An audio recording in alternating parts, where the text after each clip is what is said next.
Hello friends, and welcome to the final tutorial video for tomorrow's session. Woo! Alright, today we're going to cover basically this trainer sheet and just kind of help you to know what it's about, know all the things. Yep, okay. So,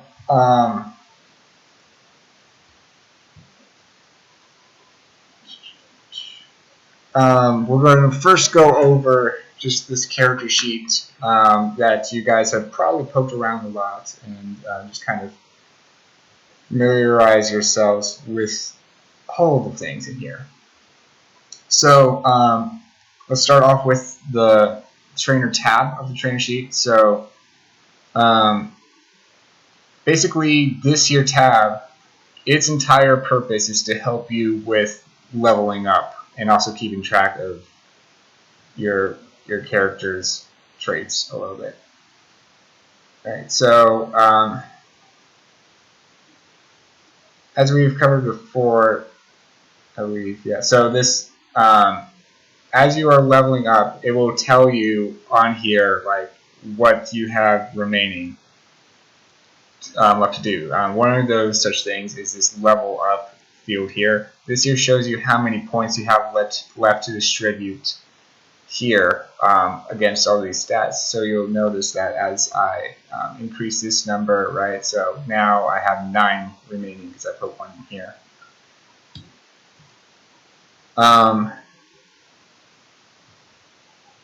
Let's see what else. Your money is also on this page as well, so how much money you have. Current team, honestly, no one really uses this. If you wanted to keep track of which 6 Pokemon are in your current team, you could do so here. Or you could also do so by just making them the first 6, because you can drag and reorder these tabs and just make them the first 6. Oh wait, no, actually we're not doing parties anyways. Yeah, because there will be no way to access boxes. So disregard this section entirely, because every Pokemon that you have captured is a part of your team. So that's fine. Let's see. I've covered this part. AP is something that basically both Pokemon and trainers both have something called abilities. Now I believe if we were to go over to someone that actually has a Pokemon here,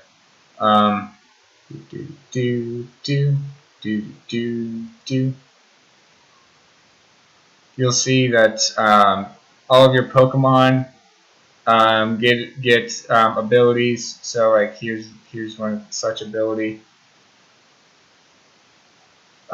Some abilities take up action points. Not all of them do. Some of them do. Yeah, and certain. Basically, if something says that it takes up AP, then you will take up AP. Now, as to what these 3 different types mean, so basically, when you use up AP, there's 3 different ways that it can be used up. Spent AP means that at the end of a scene, which a scene is a battle. So at the end of the scene or at the end of a battle,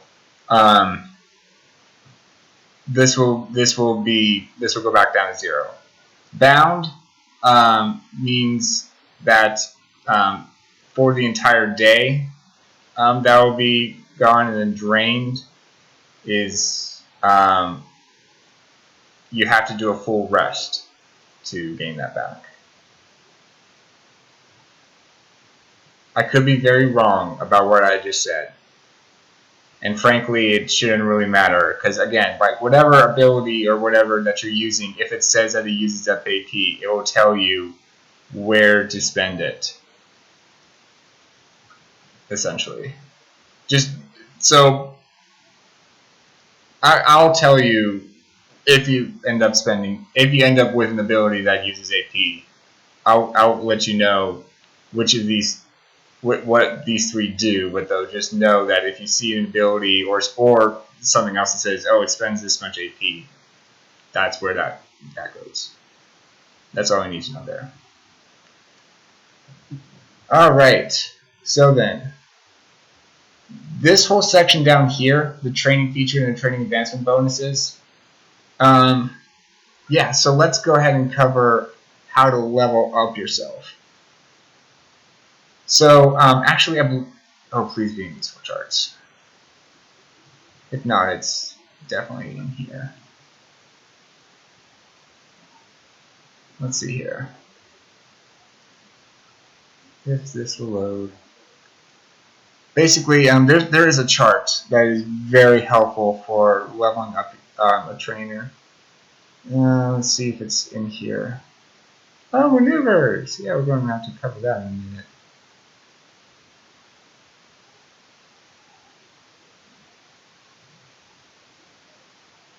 We are not doing contests.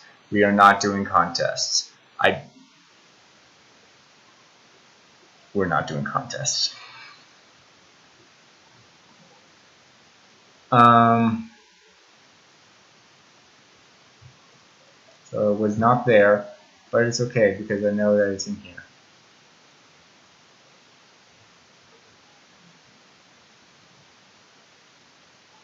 Yeah, if we go under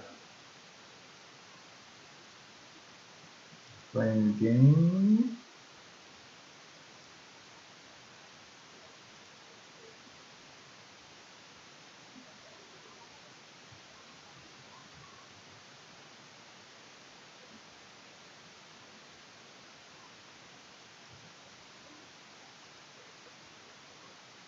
Oh, why is it under creation? Okay.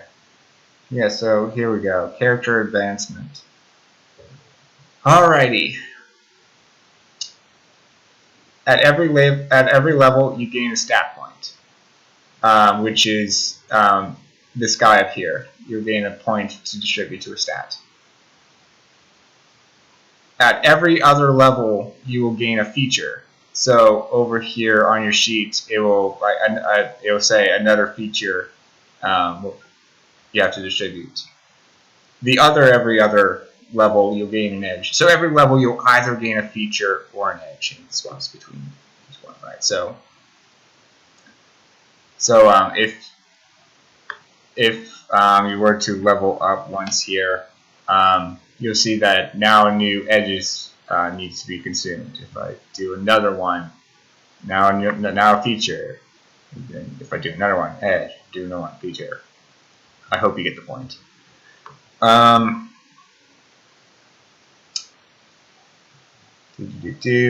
So at these specific levels, at level 2, level 5, level 6, level 7, at these specific levels, there are other things that need to be done as well, and only at these specific levels. There's this nice, very nice chart here that can help you. In fact, what I might do here, yeah, there's 20 and 21.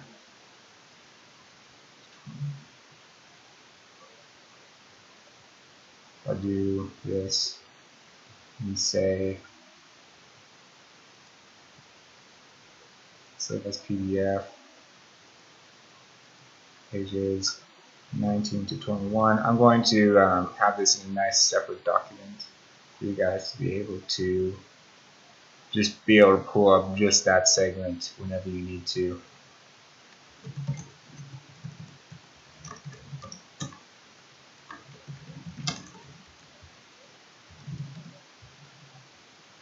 Yeah, and then I'll upload that to here. I'll upload. All right, yeah. I am wasting you guys' time. I understand. I'll do that in a moment. But though, yeah. So on level 2, yeah, you see that you get 1 and then +1 bonus edge. Yeah, because you gain 1 extra skill edge for which you qualify when you get to level 2. May not be used to rank up the skill to the depth rank. Yeah. As you can see at level, so yeah, down here at bonus skill edges, you'll see that at level 2, at level 6, and at level 12, you gain one of the, an edge that has to be used to rank up a skill. So that's where those bonuses go. And like I said, it says right here on your sheet actually what levels those are at. And of course also on your nice little trainer progression chart. It also says on your little sheet here at what level you get these bonuses as well. So at these levels, and we'll cross that bridge when we get there because we will do that tomorrow. Actually, we will do that tomorrow session. I will show you what this is about.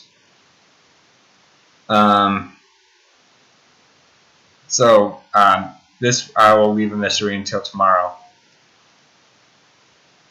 For the most part, honestly, you don't really need to reference this all that much. Because, like I said, on here it says, oh, you get this bonus at level 2. And over here it says, oh, you get this bonus at level 5. And those are the only bonuses. So other than that, it shows you on this sheet what all you have remaining whenever you level up. So frankly, you don't really need this chart. This kind of covers all that for you. Alright, so that's... yeah, that's pretty much everything here. Well, actually, okay, this section down here, this bonus features / edges from classes.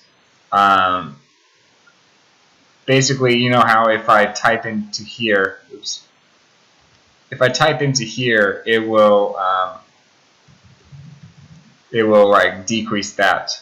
There are occasions when you will get another feature for some random free reason. That's very rare.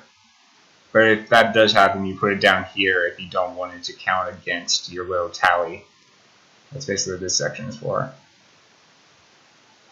Alrighty.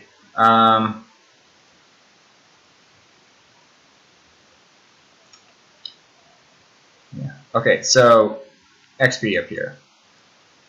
Dex XP, we're not using that. This is if like, you know, filling out your decks, like the more Pokemon you add to your decks, the more XP. We're not doing that. I've never done that. I don't ever plan to. Milestones. Milestones and XP are slightly different from each other. Milestones, for every 1 milestone you get, you just get a level. I will award you a milestone whenever you like say so in our campaign there's like, you know, these 4 different legendary temples you have to visit, right? For every legendary temple you visit, I'll say, hey, you just completed a major objective of our campaign, you get a milestone. And then that would just mean sweet, free level.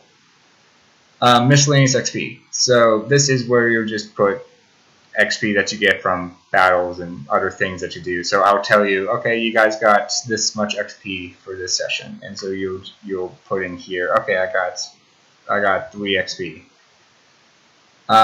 Every 10 experience, you get a level up. It's always every 10 for a trainer. And then, so that's it for this one. Inventory. Here you have all of where you keep your items. All of the items that are officially defined in the core rulebook. So here under gear and items, all of these guys that are like officially defined, like the you know, your basic all of these guys, they are defined here in these drop down ones. So if we look in this drop down, here are all of the potential items that are added per the core rulebook. any item that is kind of a homebrew or not official item, you will put down yonder where there is no drop down. Right. So, and the best part about this is for those official items, if you select it, it gives you the description of it here and how much it cost. Yeah. All right. So then, that's pretty much it for this guy. Features. Yeah. So yes, features and edges are over here, but also over here. This is a really nice place because this here actually gives you, we'll tell you all of the information about it. So this is a great place to also put what features you presently have in order for you to be able to quickly come over here and reference, oh, yeah, that's what that feature does. Yeah. And you can also take any notes that you want over here as well about that feature. Honestly, you can always create a new tab. Yeah, you can always create a new sheet here, a new tab, and to keep any other notes that you want to do. One thing that I like to do, this is my personal recommendation, is duplicate the features tab and use this as like a kind of feature planning tab, where like you would keep track of, like, say I'm taking the chef class. I might add all of the chef features in here, just so that I don't have to go and find them and find it again in the core rulebook. And then what I usually like to do as well is note in here whether whether I have all the prerequisites for it. Like, basically keep track of so that way when I go to level up, I already have planned out what I want to consume at what level. And so this is a kind of place that I typically like to do that. That is an optional thing in case you like being organized. Yeah, so edges. Over here, it's really good to keep track of, for basic skills, to like say, oh, I use this edge to up my gen ed skill or something like that. This is basically just where you keep track of that. Extras. If you have something weird, what is this? How have I never noticed this before? Interesting. I've never. Oh, I know what this is for. This is for an expansion that we don't use. Yeah, so this you will not use. Okay. Yeah, so some classes allow you to learn recipes. You can keep track of those recipes here if you'd like. And then there's basically, yeah, I don't know. These other guys, I don't really think. I think recipes is the only one in here that really you would use on this tab. If your Clasher feature has recipes to it. Combat tab. Oh boy, this is an important tab. This here is where you will do all the combat. Yeah, I believe I've already gone through pretty much most of this. And we'll go over this a little bit more in detail tomorrow. This tab will go a little more in detail tomorrow. Pokebot, ignore this. This is a part of an expansion where you can build your own Pokemon robot. And we're not using that expansion, so this gets ignored. Pokedex. If you want to keep track of stuff, of Pokedex stuff, you can. This would be the place to do it, I guess. Yeah. You don't have to. In fact, most people don't. So that's all those. Now then, let's see.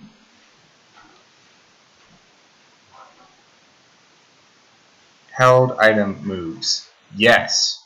So there are various weapons that you are allowed to have.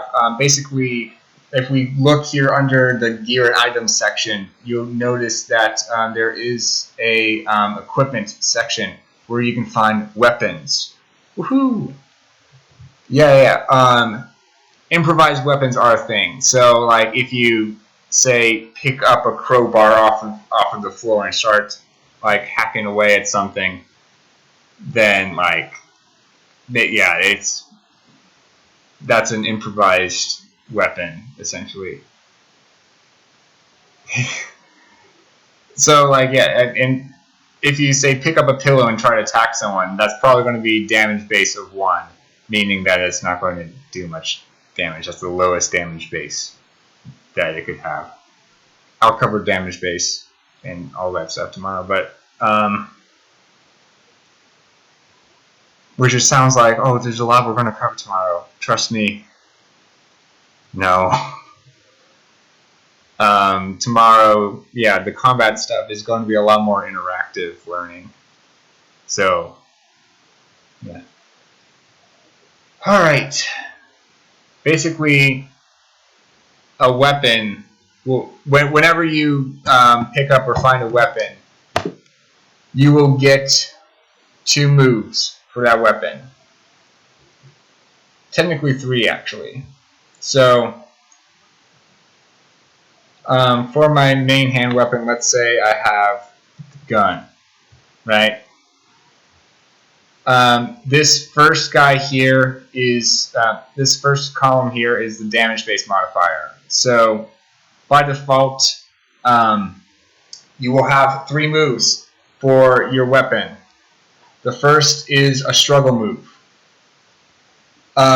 Depending on, so a gun will probably have more than just damage base 4 struggle. So damage base 4 struggle would be if you're just attacking with your fists, just wailing away. But though a gun is probably going to do more damage than that, so I would say probably give that 2 extra. And you'll see here that actually this struggle, so this first struggle is just if you were to struggle with your fists. This second struggle is if you were to struggle with your main hand weapon. And this struggle is if you were to struggle with your offhand weapon. And if you hover over it, actually if you hover over the struggle, it actually says that. Yeah, and if I hover over this struggle, it says that. Yeah. So for your main hand adept move, what that means is if your combat rank is adept or higher, you get to learn an adept move. Which if we go back to here, there's a list of adept weapon moves. I will assign you your adept weapon move. I will assign you your master weapon move as well. Master weapon move is if you have your combat rank as master above. So, if you want to learn some cool moves for your weapons, up your combat rank. Yeah, so these are, like these different, again, I will assign you your move, but these different moves are for different types, right, of weapons. There are some weapons that are considered two-handed weapons. If you equip a two-handed weapon, you can't have 2 things equipped. You will only have just one main hand thing. Makes sense, right? Some of your features and edges will actually say, hey, you learned this move. You will just simply add those moves to here. Like actually, I believe like some of the, if we look at the trainer classes, like some of the battling style ones will have you learn some moves. Various ones will have you learn some moves, but though I think the coolest one would be type base. Type base lets you learn some moves for specific types. Like say So for Dragon Ace, never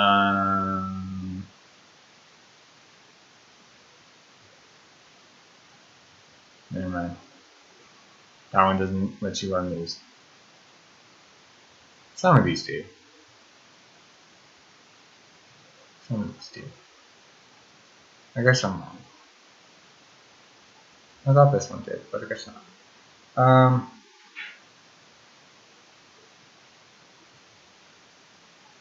Well, anyways, some of them have you one of these. You put those on your sheet here in your combat tab. Cool. All right.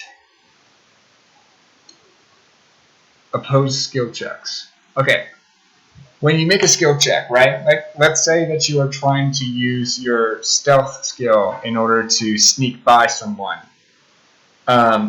The person that you're trying to sneak by might roll perception to see if they notice you, right? So sometimes a skill will be opposed, where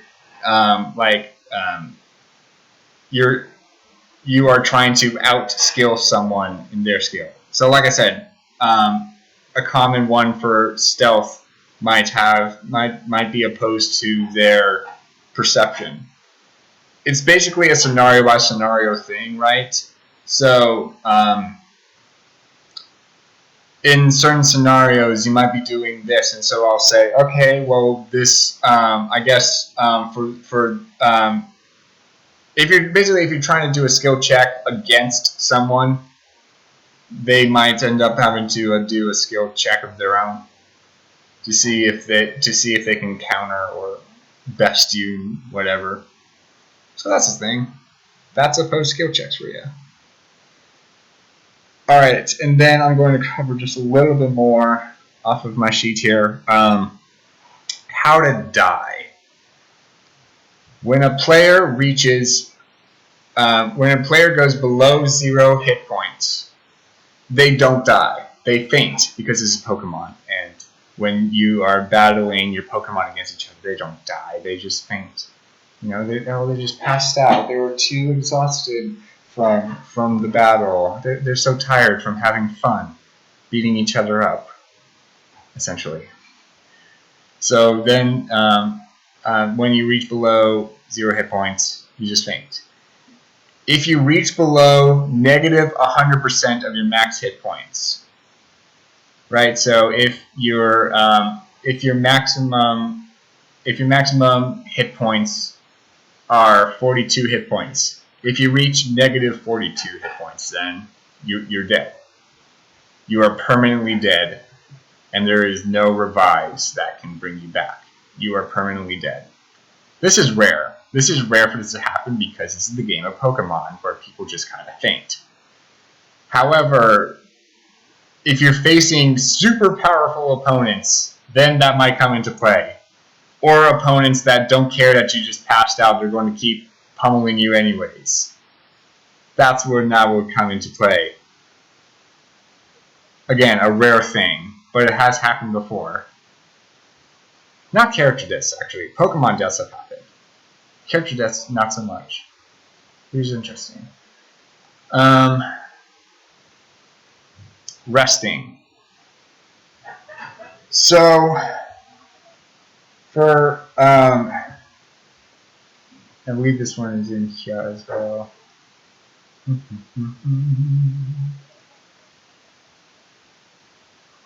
Resting. Sleep and extended rest can help restore the hit points. Right, so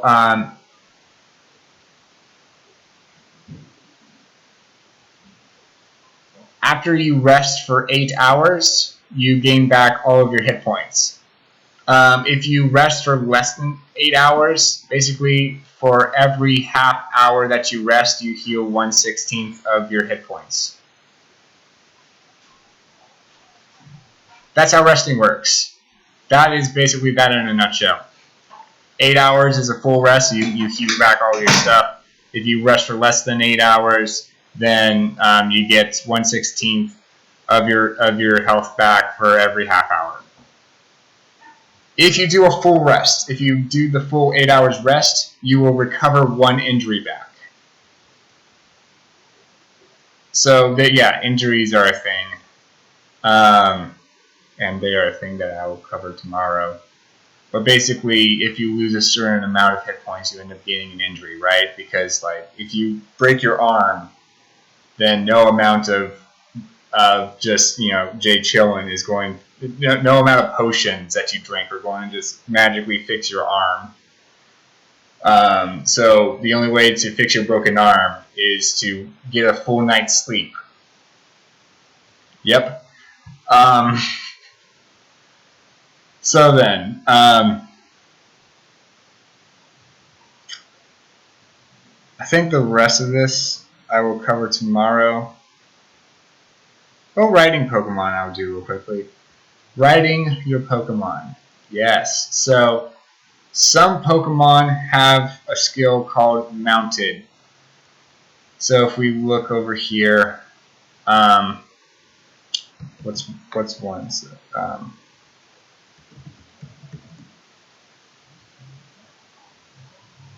Did I spell that right?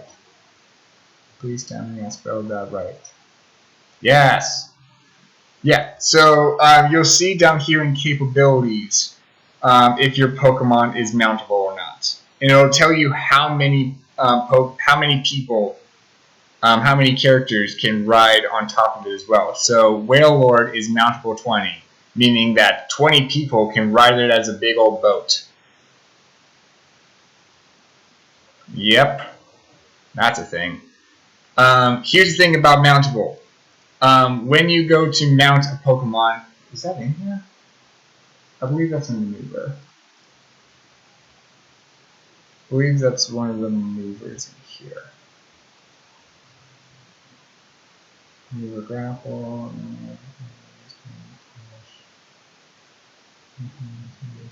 Nope, I'm wrong. Should be. Hold on.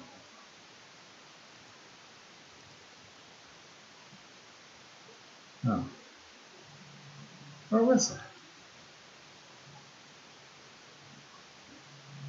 I'm confused. Where'd that go?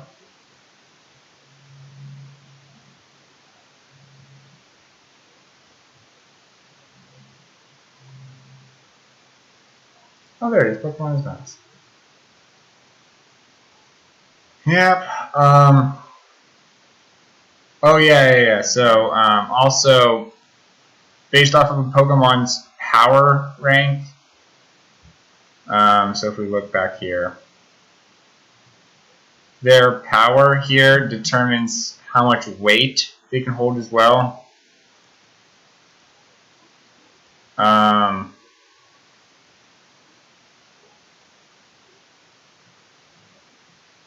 So,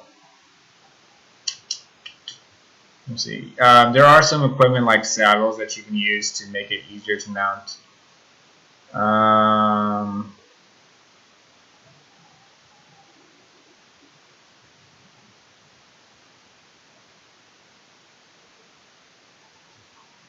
Where was it?